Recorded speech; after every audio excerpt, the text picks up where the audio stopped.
That's what I'm talking. That's that critical race theory type stuff. We act like we can't even have no sense. That's what I'm talking about. So go ahead, JP. Finish reading this stuff right here. Y'all know this Run Tell Man and Biles Fall. I stop that. I ain't got to do no introduction. Y'all know who it is right here. We're going to get y'all on the show. We got to get y'all on here. That's right. Okay, so we getting a lot of people talking about Yamacraw. So maybe we can get, and y'all know way more about this than me. So, but I'm hearing people say Yamacraw. Tawana Chant says Yamacraw needs to go and start over with a better community for those families in the area of downtown. And then somebody countered DeSarah Boyd saying Yamacraw is our history. That was the start of Savannah, but people from right here don't know that. So, with those two statements, I guess we can jump into that.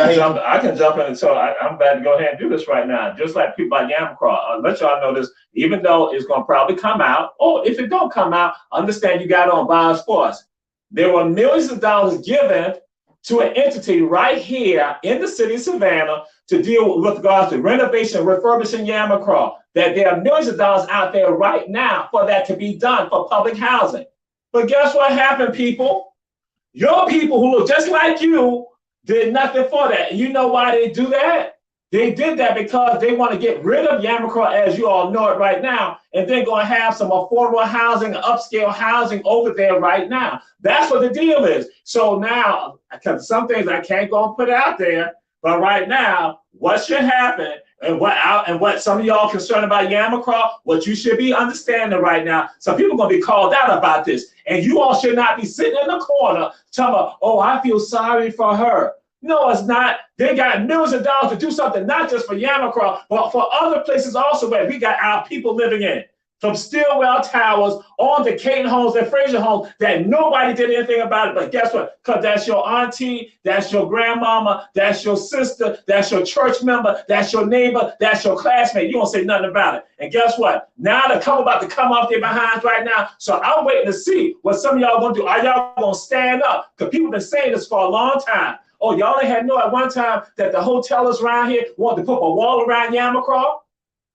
Wanted to put a wall around black people predominantly. Because that's what it was. So now all we did is black people in positions of power right now. All we did, we went along with them and go along with them right now. So it's not about saying tear down Yamacraw per se. It's about putting the monies in the Yamacraw that was designated for such that other people look just like us didn't do it. Because guess what? We are the buffers for Chamber of Commerce and the hotels that come here to the city. The plantocracy here. We don't stand up. We take what they give us, stop living in fear, and speak up. That's it. We live in fear. And so, but guess what? It's not just about me on this show, not just Brother Jamal on the show. We got some other guests right here. We got Brother Hollis Mitchell right here in the house right here. We're going to get him to come on. And then we got Julius Hall who's setting stuff up for him to come on, because that's what it's about. This is the male show. This is about black men not talking about these issues that are relevant to us and that we no longer, just as the basic person that's going to say, no longer having fear. It is insane that how we engage in fear. Right. We are fearful to stand up. That's why I tell you, when you love God, you have no fear of man or woman. Right. So that's what the deal is. No fear tonight on this show. Black men talking about black men, talking about the community and how we need to improve our community, standing up and being who we are. Because there's some mythologies about us. We're going to throw that out there tonight too. So again, we got Brother Hollis Mitchell, you know. So and you can come in. I can ask my questions from the side. But yeah, because we're gonna get into this black man conversation, and don't nobody do it better than Mr. Hollis. You heard? I'm the young buck that be soaking up all the game. You know what I'm saying? So without further ado, we got Mr. Hollis coming in. Let's get it. So yes, Brother Hollis Mitchell in the house.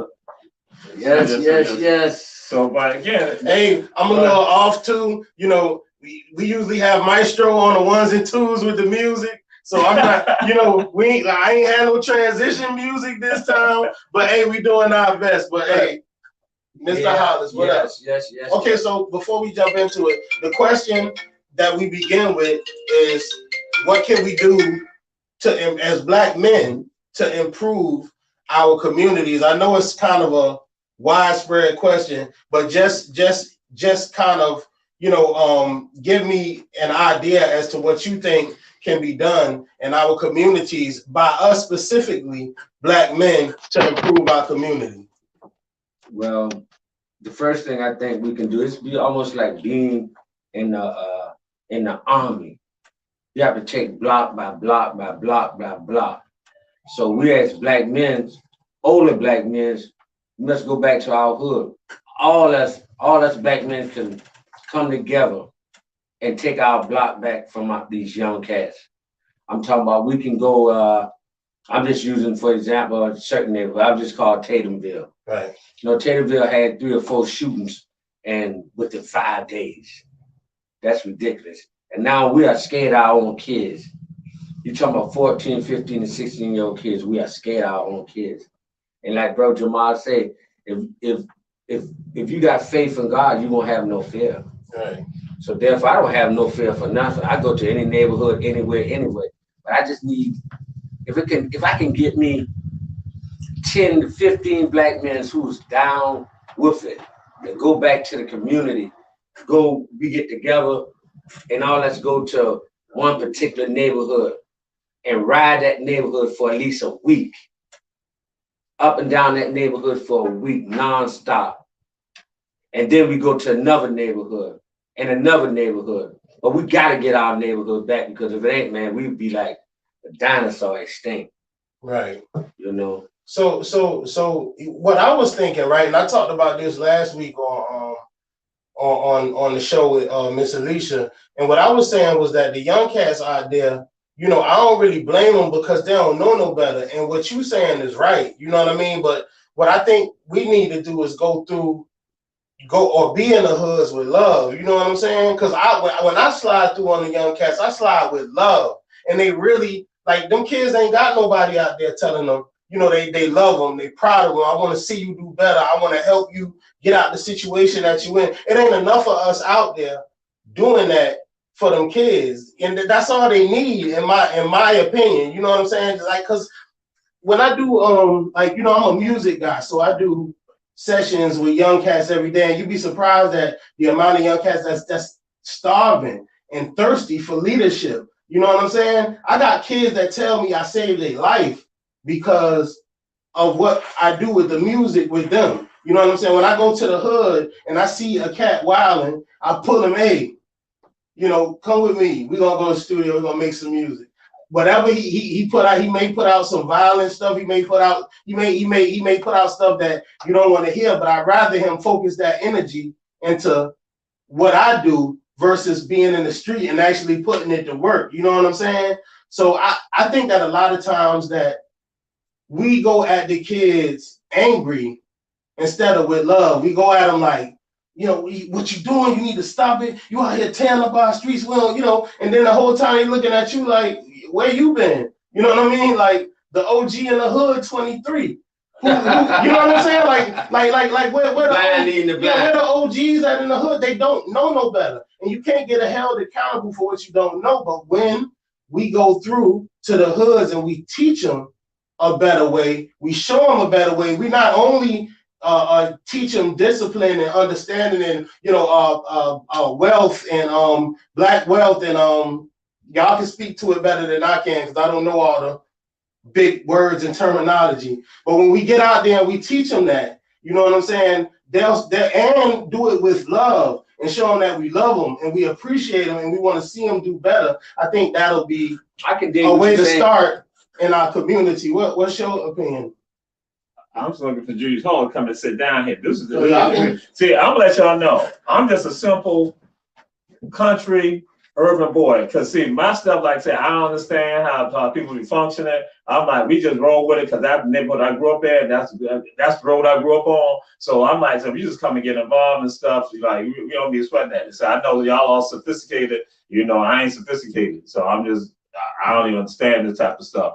And so, and you know, going back to with regards to love, I'm like saying, yeah, there's love and respect. Letting all of us have respect for one another, letting us understand that we are obligated to one another. But actually, I'm gonna say that some of us ain't doing that at all because many of us feel that we have arrived. Yeah. We've arrived with regards to we have success, we have achievement. So then we turn our backs on other people who look just like us. But then we will go and take care of other people. And so, and the same thing. And what you said, JP, that we have out, and it's all children, males and females, all of them looking for leadership. They're looking for leadership. They're all looking for leadership. And then so what happened? Guess who sometimes become the leaders of our children? People who don't look like us. People who are not a part of who we are. And so what they do, because they don't identify with us and not a part of it, so then we're disconnected. So when you're disconnected, then again, you feel like you're lost. Right. And so then that's what it was probably I said to you that, hey, you saved my life for me to come up and record. That helps me with regards to that. So more of us, so that's from recreation. We talk about that. Recreation with regards to tutoring, with regards to building self-esteem. All these are things that got to come into play, and that we got to be real about it. And many of us are not real about it because, again, we feel that we have arrived and we look out only for groups of people like us. That we look at this, and I started to say an organization name, but just some of y'all try to get mad at me because I mentioned that organization. I ain't gonna mention the name, but we only get concerned about the children at this level right here. And so we're not concerned about all the children. My thing, we're concerned about all the children are part of our group. Right. The thing is, there's no sense of urgency to save our youth. We should have a sense of responsibility, a sense of obligation to save these kids, and we don't. And there's no plan to. The plans that they have are plans that are made to fail, right? Because they don't really want. And like Jamar said, they're made up by other people outside of us. We know how and what we need to do, but it is just us getting in there and doing it. We need the coalition of Black men to go save these young Black men, right? Because they think that they're grown and they think that they know everything because they've never had that guidance to really bring them up in the sense of listening to a Black male in the house. Right. So they've been the boss all the time. Right. They came up leading and taking care of the household. And we have to get to that point where we can go out and try to offer, because you can't go out and take control, like you say. We can't go out and talk at these kids. We got to talk to them. And you know what you did, in my opinion, was phenomenal, because I remember that when Hollis wanted to do the thing at the park, and nobody showed up as far as financially to help out with it. And I hit him and he said, "P, I'm gonna still do it because it's on my heart. And I feel like I want to be out there to help them kids." Right. And he did it regardless. Right. And I feel like that's what we missing in the community, when people stop making excuses and start executing. Unselfish love. Right. Unselfish love. That's what that was. Yeah. Like you did that all yourself. And then people started eventually coming out and helping with it and all. That's how it started. That's how you plant the seed. I don't care if one person came out. You know what I'm saying? Like, that's how it begins in the neighborhood. And in my opinion, it ain't enough people like that. See, I don't do like big events and stuff, but I'm intimately involved with the youth because of what I do. You know what I'm saying? And look at what showed up at his rallies, the ones that he gave. Who that? Me, Brother Jamal. Right. It's only the core group that's always there trying and voicing our opinion and fighting for our communities. Where the only time that the other ones come out is when you have celebrities there, or some big event where they can be on showcase. Right. We don't care about any fame. We don't care about any accolades. All we care about is saving these kids. We see the problem in the community. We are disheartened by it, and it's going to take all of us, a whole community, to get together with events like Brother Hollis here does. And it's a great event, and it needs to be funded by the city fully. It needs to be funded so that we can, because you try to do something afterwards. We can't be reactive. We have to be proactive. We see the problem, let's address it, let's attack it together, and that's all it takes. And I believe that, in order for you to teach me, you got to be able to reach me. Right. And even Jesus himself said, "You must go to the highway and the byway and tell them about me." We can't wait we got to go to them. Right. They ain't coming to us. You understand? And we wish we had some more ministers or something to join hand with us, and we can make this happen. Right. If we just take us two or us three just to do it. But that's what I'm saying. It's like a virus that spreads though. You know what I'm saying? Because like if you start doing things, because I seen it with my own eyes. The day you told me that, I don't care who involved, it's on my heart to do it. You feel what I'm saying? People started coming out, people started seeing it, and people started saying, how can I involve myself with that? You know what I'm saying? When I started doing my thing with the youth, people started seeing it, and they started saying, well, what can I do to help? You know, and show it's a virus, it'll spread, you know, if we do it correctly. But I had another question for y'all too. How do y'all define Black manhood? You know what I'm saying? Because I mean, like and once again, it's a broad question because you can define manhood. But I'm curious to know, like, because all three of y'all OGs to me, like, what are y'all's definition for Black manhood? Well, Jamal will give us the correct political answer. Nah,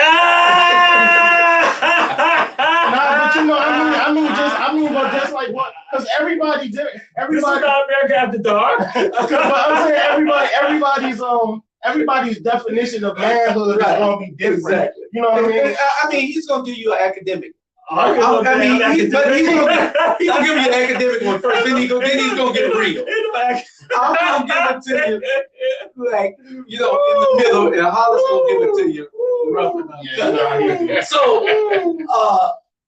you know, Black manhood is just understanding that we have a responsibility. It's understanding that we have an obligation to our youth and to our communities. I'm 60 years old. I mean, I might look 36 when I'm 60. And so I understand my obligation. I'm not scared of dying right now because I've lived 60 years. Right. So it's about my obligation to whatever I can do to help my community. That's all I care about. That's why we started this platform. That's why you see him on every show there is almost, because we're trying to make sure that it works. Right. Because we know that we have something that is needed in our community. Right. And so, you know, every man, Black man, is already a man. Right. You just got to understand your obligations, your responsibilities, and work on them. You have an obligation. Too long have we waited on the sidelines for the Black man to step forward. Look who's leading us now. All Black women. Shouts out to all Black women. But Black women, we need Black men to start standing up. Look who's in the churches. 100%. Black men not in the churches. It's all Black women. Black men need to start standing up and doing things and becoming more active. They made us comfortable. It's a diabolical plan that's been put in place. Everybody might think there's some conspiracy theory, but it isn't. It's a plan that's been put in place to destroy us. Right. And until we see it for what it is and come up out of it, we're doomed. Right. We're in a sunken place, and we got to come out of it. But what you also have to realize is that even going back to biblical days, you know, when the when the Hebrews wanted the Egyptians wanted to destroy the Israelite, he said, kill all the male youth. You understand? To destroy a race of people, you must get rid of the male, because you can get one male man and have 365 girls, and he can impregnate them, each one of them, every day. But it take a woman a whole year to reproduce. Right. So to destroy a race of people, you must destroy the man. Right. And what they're doing is they have really destroyed the men with the rap music. Right. And that's one of the most. Wait, before you get off it, right, though, but the question was. Okay. The question was, and being a Black man, it's not just you being successful and my kids. You must pick up the next person. Right. You understand? Because in order for me to be good, my people must be good also. Right. You understand? And what Julius was saying, that, you know, some of us get there and we get the door open and shut the door behind us. Don't want nobody else in there. You know, I done succeed. I'm successful. My kid ain't gonna do that because my kid is a member of the 100 Boys of Youth of Savannah. Right. You understand? But and it's a very good organization. But at the same time, the 100 Boy Youth of Savannah, they are not the ones pulling guns out and shooting you. Right. They're not the ones who robbing your house. So therefore, you got to go to the hood to get them. You get these kids. Like they say, only the sick go to the doctor. Right. I'm well, I don't have to go to the doctor. So these kids here who's a member of the 100 boys, they good. Their parents, they got mom and father parents in the household. You got to go to the hood and get these kids. Because these other ones, they straight. Right. You understand? So I like that organization. I love the organization, but at the same time, we need to come grab some of the slagging ones. Right. You know what I'm saying? The ones who left. Yeah, but listen. If I'm sorry, but I need you to like define this for me from your perspective. If I'm a youth and you're telling me what it is to be a man, what your definition of a man is, that's what I want to know. You telling me about you got to provide for your household, provide for your family, be a good provider. But sometimes you just can't be a provider. You got to be a parenting too. Right. You know, some people are very good providers, but not very good parenting. Right. You know, the kids got the best sneakers, they got the best video games, they got all this, but mom and daddy don't teach them nothing. The video and the TV raise them. Right. So you got to be just not being a provider, be parenting, and that's a two different things that people have mixed up. You know what I'm saying? Right. They're not parenting, they just that's what I wanted to hear, because exactly. I remember when we last had our conversation. I was telling you that and I had an issue with this because I was so entrenched in my work that, you know, like he said, I provided, I gave my kids money, I made sure they straight, they got the nice clothes on them, but I wasn't parenting. And you gave me an earful about it that day. Yeah, and it really changed the way I look at, you know, parenting, because now I'm actively involved. Like I go to the schools, I go to the games, I try to figure out what's going on. I sit down and have the hard conversations with my kids, the same way I talk to y'all. Hey, tell me what it's like to be 13 or 14 in this world today. Tell me how you feel. I don't care how it come out. Give it to me, because I need to hear the truth. I don't, you know, and I don't let my kids go through nothing. You know, I'll get into that later, but that's what I wanted to hear you say, like provide, protect, you know what I'm saying, and parent, you know, and don't just mean that for your family. It also means for the community. Exactly. You know what I'm saying? Provide and protect. So yeah, Mr. Jamal. Yeah, Dr. Jamal, let me get it together. No, actually, no. And see, now, this is the thing. The only time we talk, say doctor, nothing like that, or say something like that, that's only for arrogant people. Roger that. Everybody else people who really know me, know where I'm from, you know, the greatest title is say brother. It's Brother Jamal. That's right. The greatest title. That's why I tell them, I don't even sweat that. It's only these people who are arrogant, who think they're better than somebody, that we gonna throw it out there. Let's say, I got education too, fool. So again, you can't even come at me like that. So again, because when people see me, they think that I'm somebody who's straight off of West Broad Street, straight off of MLK, and they treat me like that. Right. They show me discrimination. They have, y'all know the people that call the police on me. Y'all know that. Police that came at me. Y'all know that. So again, they don't even matter about no titles, position. I try to tell people that all the time.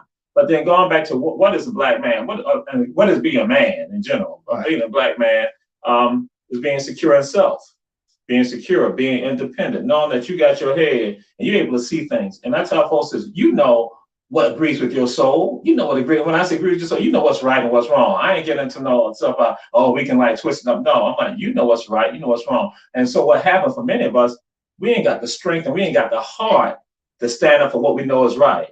Because see, we're fearful of what our friends think, what our boys think. We are fearful of them, so we don't stand up. That's why I think I constantly hit people with, I said, check this out. I don't care if a person we're $120. If that joker got some heart, I'm down with them. And for a man got to have heart. For black men, you got to have heart. And that's why so many of us have this fear, that we are afraid of our youth. We're afraid of our elders. We're afraid of people who have titles. That's why I say, don't call me no doctor. You call me brother. No, I say break it on down, saying, because again, that means that now I understand my job is to be a leader. My job is to lead my communities, to lead my families, to be right out there. And that's not to say without the black woman or without a woman. It is that, again, we work together as a tandem with regard to this. But I know I have a rule and I have an obligation I got to fulfill. But some of us get so caught up because we got other people tell us who we are right now. We're like that. I keep telling people like a leaf in the wind. Wherever they tell us that's what we're supposed to be, we go with that. And I'm like saying, come on. Anybody, like people heard me say this before. If you got your pants below your behind You got to run from a dog. You can't run from a dog. Right. But then guess what? You are so stupid. You are so insane. You are so unindependent that you fall because everybody else doing it. That's why I say people with me, my thing is always about having heart. It don't even matter. And if somebody speaks the King's English or the Queen's English, guess what? I don't look down on them. If they don't speak the King's English or the Queen's English, guess what? I don't look down on them. I'm looking at their character right now. I'm looking at that integrity. Because guess what? If I can't trust you when you're away from me, guess what? I can't trust you when you're around me. And so that's when I gotta say, yo, check this out.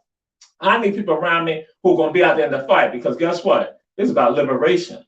Because I see oppression all the time, and I see how this oppression got us scared. We scared, we got money, we scared, we ain't got no money, we scared. I look at everybody scared. And I'm like saying, people like me, I'm saying, people like me, you know, y'all say we crazy. Because we stand up and speak out, because I say, you can't put me in a box. You get upset with me because I say, you can't shape me like this. Because again, like I said with Julius, where I'm from, we just walk on in there. And y'all say we unsophisticated. Let me be unsophisticated, but guess what? I ain't scared. That's a fact. Yeah, and the great point to what you're saying is, when we want these black men to stand up and help us, I mean, seriously, and I'm not even gonna lie to you. I walk around this city and I be everywhere. And you know what people tell me? People I don't know, people that I do know, Julius, you're doing a great job. Keep up that good work. Well, brother, it'd be great if you was with me. Right. It would be stronger if you was with me. That's a fact. That's what we need. We need you to be with us on the front lines, fighting this fight with us. We fighting a good fight. This good trouble we get into. Right. People blame me for everything. I don't care.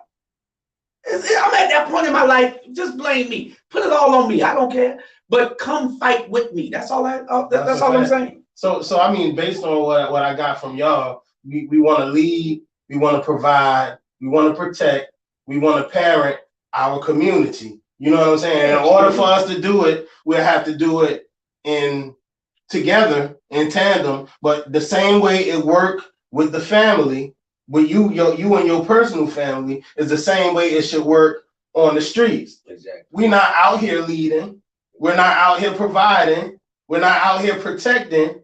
And we're not out here parenting our children. And then when they run off and they be wilding, you got to think about this. Why are we out here dragging these kids when we the ones who made them? That's right, the failure. We the ones who made them. The failures on We're us. the ones who raised them. Right. We're the ones who got them still living out in the hood. But we the first ones to yell, these kids, something wrong with them, something wrong with it. And I know what y'all done individually with your children or with your families. But as a whole, as black men in the community, we have done a terrible job with our children. You know what I'm saying? So I think that's something. And leading into back into what you were saying, because I wanted to just kind of stay on subject, but back to what you were saying when it comes to the rap music and stuff like that. What are some of the biggest setbacks in the community for the black man? And I know this is about to get interesting, but what do you think is some of the setbacks, some of the things that hold us back from protecting, providing, you know, and leading our community? I'm not going to blame everything on the system. You understand? But at the same time, you also have to remember this. Everybody play a part of it. The record label, the radio station, the television station, all of them play a part of it, because what I was saying earlier about destroying the black male, what I'm saying is that I will not build a hotel in a desert, because ain't nobody gonna come to that desert. You understand? So if I'm gonna build a prison, I got to build a prison. I ain't gonna build no prison if nobody come there. I can't make no money. So what I'm saying, the prison is part of the record label. Okay, you built this prison. Now you get the rappers. They uneducated, can barely read their name backwards, say their name, spell their name backwards. But at the same time, you get a record label and say, now, if you sing this song here, you can be on video, you can be on this, you can be on that. But if you sing this song here, we're not gonna let you be on it. So therefore, if you wake up a mass of people, then my prison won't be filled. You understand? So we can't wake these people up. The object is to keep them in the blind. The object is to tell them it's cool to sell drugs. It's cool to get a gun and kill a black man. Now, I remember back in the day when Ice-T, that's his name, Ice-T made a song called Cop Killer. Mm-hmm. they told Ice-T that he could not play that song, and they made him take it off his record. But now, if you said songs I ride down the street and kill a nigga, a black man, that's cool. You can play that all day because you might implicate with the song I sang.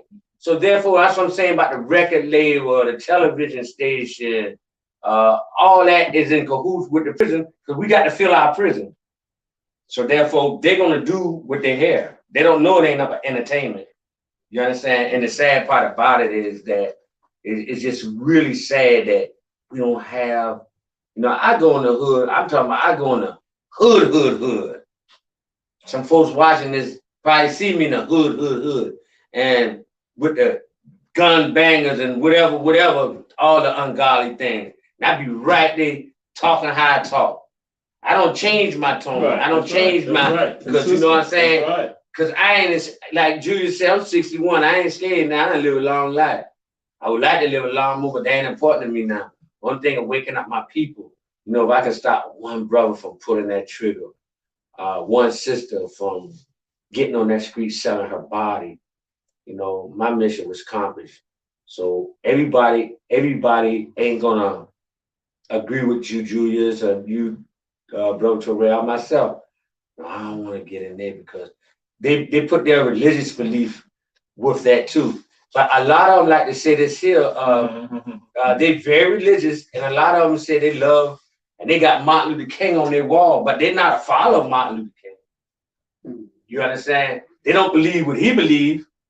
Because I remember one time Alicia came home, and Alicia told me, she said, Hollis, they called me radical. And I said, Alicia, girl, that means you good people. I said, call Martin radical. They called Malcolm radical. Girl, actually, Jesus was called radical. Right. So you just keep being radical, you're in good company. You understand? So that's the word for anybody who that go against the grain. Not just go against the grain, but got a voice that stand against, you know, the people stuff that they don't believe in. So being independent. That's exactly, and not a father. Being a man or being a woman. That's what it's about. Man or woman. That's right. They try to frame our narrative, and we let them.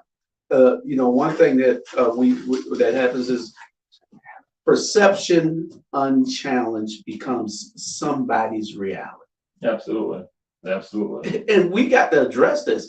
We cannot keep thinking that it's only a small percentage of those people out there that's causing the trouble. Right.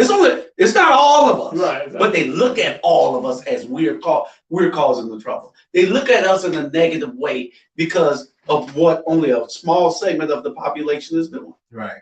So we have to be able to change that.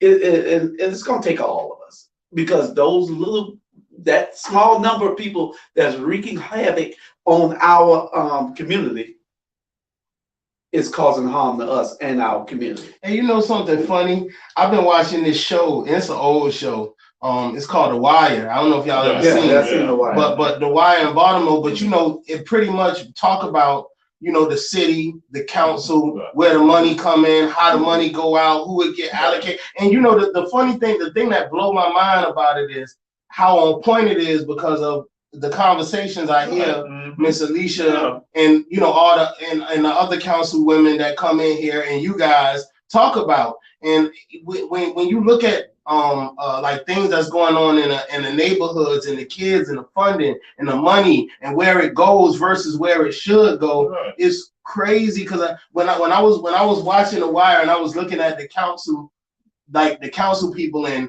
how they make decisions and you know how they sometimes they'll not defund, but the police won't get certain money because right now the fiscal year needs to focus on the school system, or either the school system not getting the money they deserve and stuff like that. It's pointless what I'm saying, but it made me, y'all talking about that made me think about when I watched that show The Wire and how messed up the hood is and how easily they could fix it, but they won't. And I think that goes part of the system being created to, you know, for us not to flourish in it. You know, it create a permanent underclass, and that's the thing goes with what the Hollis was saying. Hollis throwing out there saying that, listen, they create prisons, they create jails. Why they create them? Because they gotta have product to go inside there.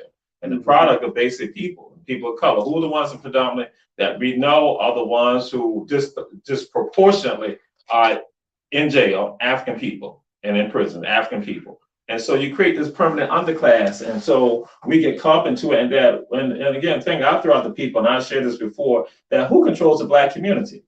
The media controls the Black community. The media controls the Black community. The media tells us how to function, and the person who's sometimes telling us is not a Black person. It's an A&R person. That person's not telling. It's that director. It's that producer. It's that writer. They're not creating these images that now we get caught up into it and we follow it. Then it becomes a self-fulfilling prophecy. And so, but we gotta have people who have some heart to not stand, because again, we all want. Not only are we seeking leadership, but we all seek attention also.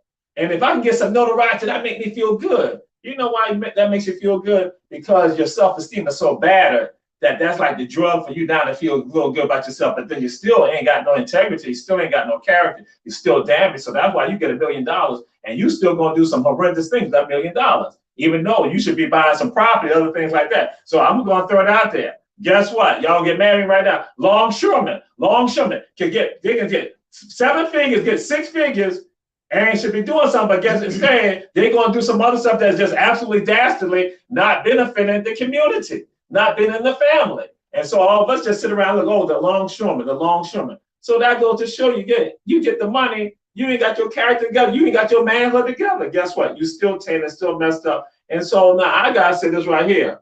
And it is a mythology also. Black men spend more time raising their children than Caucasian men and Latino men. It was done by the CDC. Nobody realized that, but see, we got these other images and we gonna spit that out there. It was showing that Black men bathe their children, put diapers on their children, wash their children, eat food with their children, read to their children. For one time, you have go to extracurricular activity with their children more than anybody else when they're involved in their children's life. But the classification, what they throw out on us is that they say Black men are not in the household. They say, you know why? Because some of those Black men, they're not married. But guess what? Even if they're not married, they're still there for their children. So when it comes down to it, Black men are there, but these narratives are now being thrown out at us, and then someone uses it as an excuse. My daddy wasn't there. Fool, your daddy was talking to you. Your daddy was telling you, your daddy said, come work with me. But you got caught into this other stuff that you done heard somebody go and say, or you saw something on TV, you saw something in a movie, or you saw something in a clip right there. I'm not saying, yeah, Black man, Black woman, you gotta start letting your own mind's eye now look at stuff and start saying, oh no, that ain't right. That ain't real. Because again, Black men are there. These men right here have been there for their children. They've been involved. Even if you were just throwing the money at them, getting to the parents, but still, yeah, there's still an aspect. It's not like somebody else who said, my dad ain't never been around. So that's why I'm just out there. No, it's not. The people been around. You have Black men. Black men are there, but they don't want to talk about that. And that's what they sell it to us. And then guess what? We got people spitting it out, writing lyrics about that right there. And the system's designed like that too. And y'all know me. Y'all know me. Like I'm not really. I'm one of those guys that don't really like to, because me and my show, we talk about this all the time. And Maestro should have been here, but he got scared because he know the Warriors in the house. Not no Wolverines or no Eagles. That's a W. Yeah, but me, Maestro go hard with it. But one of the things that me and him always kind of talk about is that, like, when I'm sorry, when you was just talking about the Black man being in the household and the system. I'm the type of person that don't really like to talk about the problem. I want to talk about what we're gonna do about the problem. Absolutely. But in this sense, me being a kid that grew up in the projects, being one of them kids that I don't know my pops from nothing. Like I never seen him before in my life. You know what I mean? And I grew up in the projects and stuff like that. But I seen firsthand where the guys try to be around. But the system created so that the women either can't have the men in the house. Like I done seen it where my brother's daddies try to, what's up? Let me stay. I help you with the bills. Them folks say you can't be here. I got to be able to hold this house. They want to keep that house in the projects, and instead of letting the man be the damn man, they'd rather let the system take care of them, and then dudes get blowed because now you're not allowing me to do what I'm genetically encoded to do and be who I'm genetically encoded to be, which is a man, and then we start leaving and like, forget it. I ain't worried about it. And I've seen that happen so many times in the hood and in the projects and in Section 8 housing, and stuff like that, where guys try to be there. So, I get where you're coming from. And that's exactly and what you're saying. It's not no theory that is said. And they said that's what happened. They said for some of them, what happened, they want to be there. They want to be the midst. But what occurs is that you now have these obligations based on governmental assistance and other things like that now prevent the folks from being right there. And then they got still trying to find ingenious ways to still get involved. And so it becomes an issue that now becomes between a man and a woman. And so then, which then causes issues within the Black community. And we think the issue just with us, when really like saying, no, it's a system that's causing this to occur. And we got to address that system. We have to address our politicians, our administrators, and we got to hit them hard with this. And wait a minute, there's a way that you can be done. Because again, I just had a conversation with some people about this, that when you're not going to do this right here, because some people have said criminal reform, that's a part of criminal reform. Some of y'all didn't know that. They said that you got to create a system now to allow these fathers to go back into their homes, go back into the house, and they said you will see less criminality. Oh, y'all didn't know that? Yes, they got studies on that, but they don't tell y'all about that. Because the system is designed to divide and conquer. Yeah. So you know what I'm saying? They divide the Black men and the Black woman. Now they can conquer our women. Right. And now they tell our women that we don't need a man. We can do this by ourselves now. You understand? So you never see white women say, I don't need no man. But they done put it in our sisters' mind that you don't need a man. So that means to divide and conquer. Right. They divide us and they conquer our sisters. So Miss Alicia, when we talked earlier, she said she talked about Little Italy. She talked about Chinatown. And you got other places like I've been to places that just nothing but Portuguese people stay there, nothing but Mexicans stay there. What do we need to do to get to the point where we can have our Chinatown or Little Africa? Or like how can we get to that point as Black men? How can we create that? Or is the system designed for that never to happen? Mr. Julius. The system this is that diabolical plan that I was telling you about. Right. This is what they've had in place for the last 50 years. Listen, look at the makeup of the things that govern us. Look at it. Look at the school board here in Savannah. Take this school board. Right. How many Black men do you see on the school board here? None. 0. How many white men do you see on the school board here? 3. You see, it's a difference. They've divided us with that perception already. That perception has become our reality. Right. Because they want to give us the woman to lead us so that the man can think, oh, let that woman get out there. The Black woman is disrespecting us. That's what they want us to think. But that's not the thing. Right. We have just failed to lead. As Black men, we have failed to lead. We'd rather sit at home and be comfortable in our $200,000 homes than to come out and do something, than to come out and get engaged, to get involved, to be in politics, to help us get everything in our communities under control. Right. It is a plan that has been put in place and is working. Right. And we're trying to cut it off. That's all it is. Right. We're trying to cut it off. You got to also remember, man, when you made a statement just now, well, how could we do this when they got Chinatown, they got Italians, they got this and that? Because it's the Black Americans are the only people, and you do your research, you're gonna ask Brother Toure, Black Americans are the only people. We're not the only one ever been enslaved, but we are the only people on the face of this earth have been stripped of everything. Right. An Arab brother told me one day, a Palestinian brother told me, said, man, I know how it is. I understand how Black people feel. I know how it is to be, because Israel took our land from us. Right. I said, I understand your sympathy, but you don't know how it is. I said, because guess what? You still got your language. You still got your culture. Yes. You still got your religion. You still got your God. I said, when they took us, they stripped us of everything. We're the only people on the face of this earth who were stripped of everything. We don't even know our name. We don't know our language. We don't know our culture. We don't even know where we from. Right. You can ask a Mexican who ain't never been to Mexico, where you from, and You'll be able to trace it. he can trace his roots.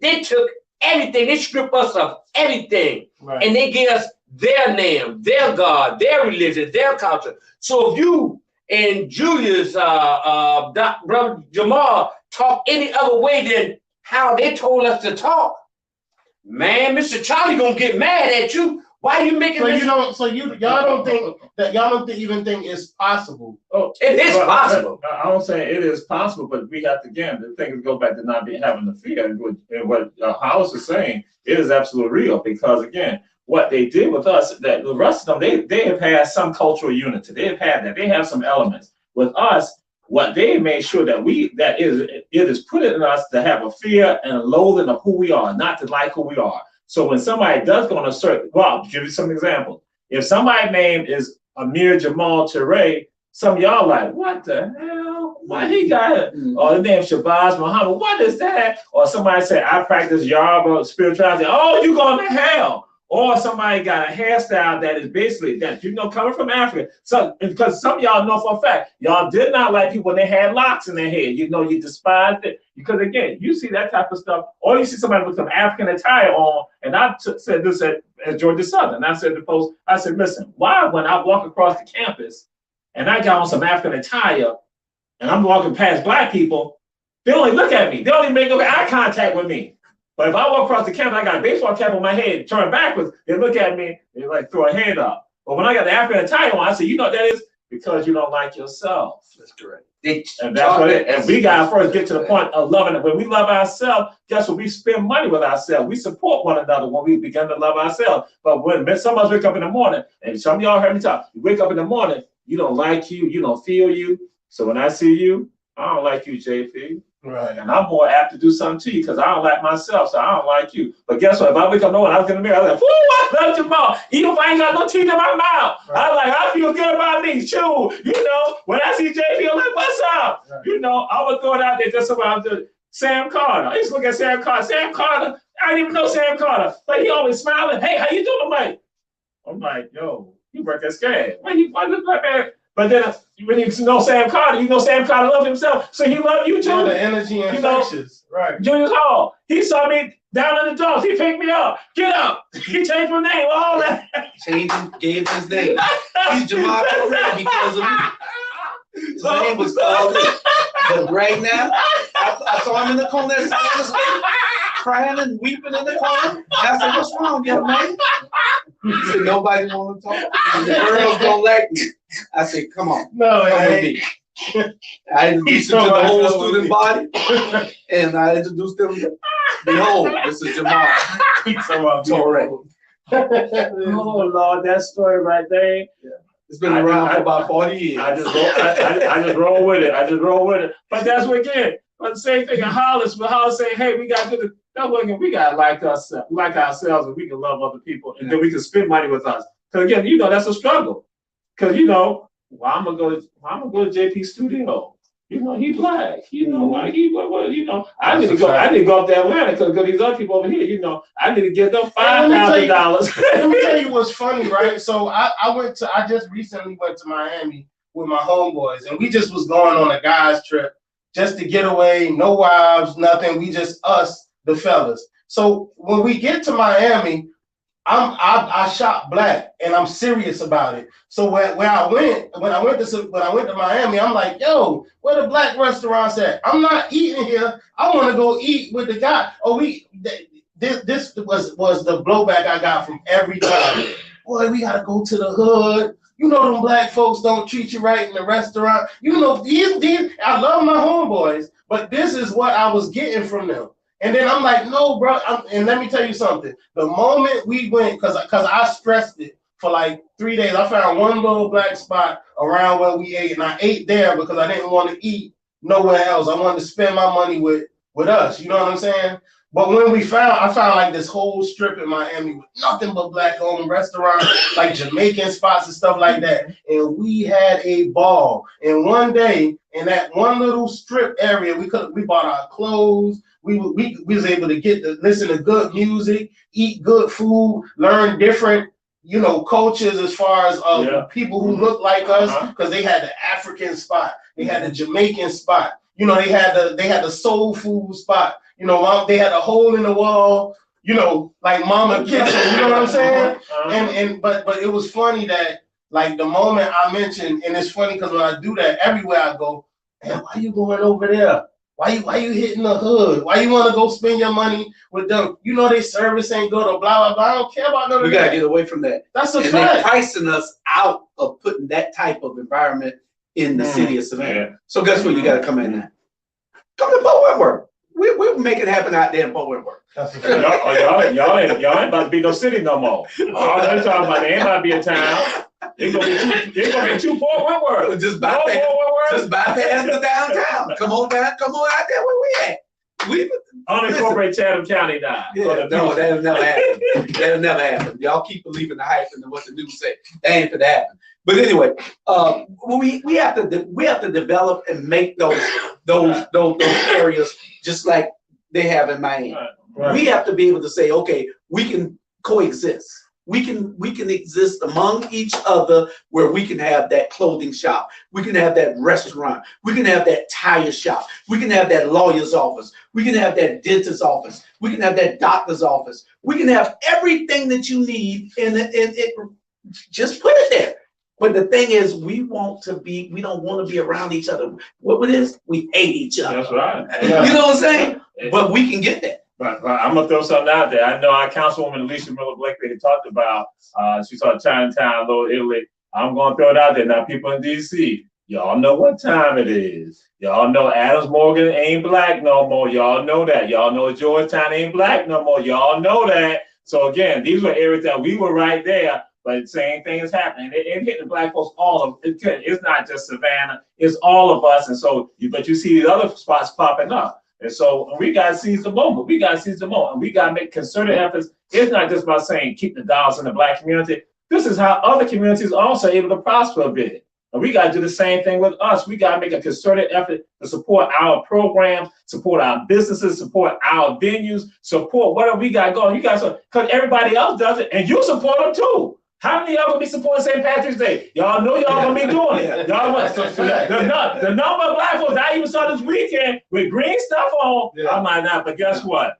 You won't even go to a black restaurant while you are here. Won't you go to MLK Day Parade? You about to go down there and you about to spend $18 a drink. You know what I mean? You about to go down there and spend so much money to party with them white folks, and it's people struggling to get $5 out you for something else. How many times have we seen they designate you on St. Patrick's Day, you Irish for a day. Right. It's about Irish culture. Right. How many damn Irishmen you seen come up and saying that they black for a day? That's a fact. That's right. That's right. We can't do this. Right. We can stop. We got to stop hating each other ourselves. That's right. That's self-hate. A whole holiday dedicated to getting drunk and disorderly and wilding. A whole holiday dedicated to it. Meanwhile, MLK get canceled. Or if I got a homecoming parade, y'all think something wrong with us because we got a homecoming parade and you got a whole day. Again, you got millions of people coming here specifically just to get drunk. Drunk, and we don't even call it out, but we just roll with it. That's a fact. They canceled Orange Crush. No, they sure did. We talked to the guy. We cannot have nothing for us. From that. Orange Crush ain't a quarter of how corrupt St. Patrick's Day is. Had helicopters. I'm like, they got helicopters. I'm like, helicopters. I saw something the other day.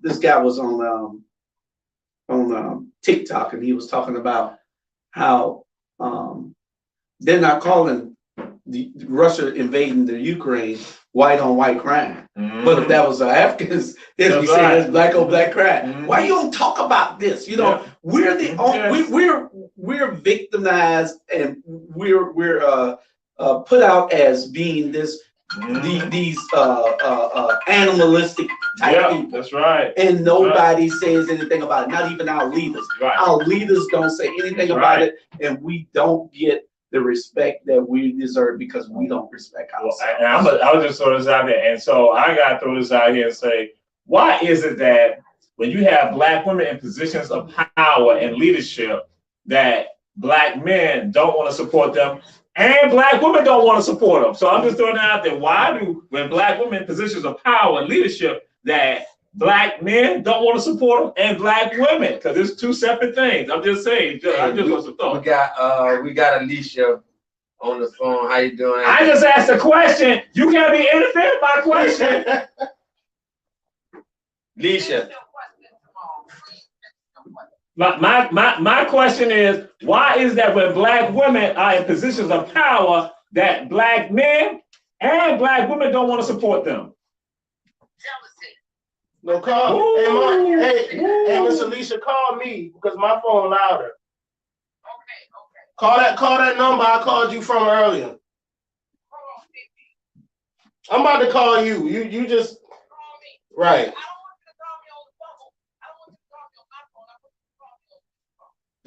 Okay, I'm about to call it right now. All right. But back to what you were saying. Yeah, because that is frightening. I'm just throwing it out there because I got my perspectives about that, but why do Black men and Black women don't support Black women when they're in positions of power, of leadership? We elect them to leadership sometimes, and sometimes we won't elect them to leadership. Sometimes we don't even support them, but we say it on the face, because I'm gonna let y'all know this. Now, y'all gonna say all y'all want about Stacey, but I'm gonna let y'all know it was some Black people, some Black leaders, some Black ministers in the city of Savannah who did not want to support Stacey. I'm just putting it out there. But when they saw everybody run on the bandwagon, they jumped on it. And y'all ain't sitting on top. I'm gonna leave that alone. Go ahead, y'all. Hey, before you start, Miss Alicia, let me I'll make a point real quick. But what you were saying is crazy because, like I said, I'm in the music, so I think that it's subconscious behavior from us because, like, say I'm at a show, right? Well, every time I go to shows and because I'm into the music, so I may go to a show and all of us performing. When you go out there, your entourage will come and support you. And then when he go out there, your entourage will leave. Don't even look at what he got going on. And then his entourage will support him and so forth and so on. Right. But it seems to be the same way in Miss Alicia's world as well. You know what I'm saying? I think that it has to be something subconscious. But Miss Alicia, what you were saying? And that's why I tell you, it's groupism, yeah. Oh.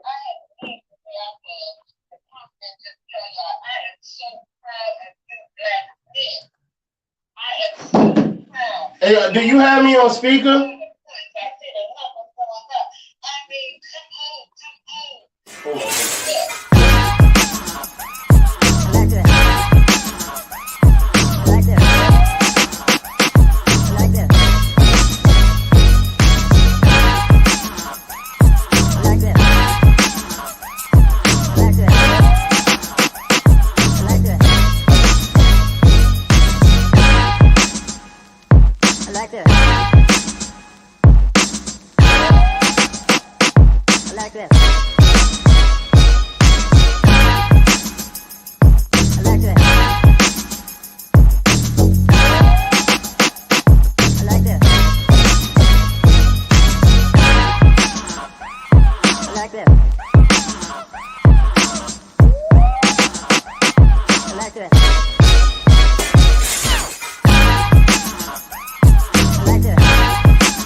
like that.